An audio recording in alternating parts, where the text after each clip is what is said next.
السلام عليكم. اليوم غادي نشارك معكم واحد المعلومه مهمه، الا وهي ملي كيكون عندك هذا الساروت هنايا، ها هو مرسوم الطوموبيل حداه، وكتشعل لك هاد البوله في الداسيه اللي عندها في البارابولات القدام دوك النقيطات، وعندها في الفيروجات اللور دوك 4 المكعبات.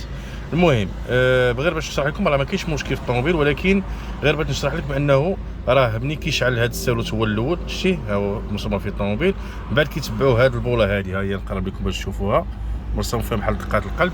راه ما عندكش مشكل في الطوموبيل، راه كيكون غير الفيدونج وصل، وراه ممكن تطفيها غير انت بوحدك، يعني بلا ما تحتاج لا معلم لا حتى شي حاجه.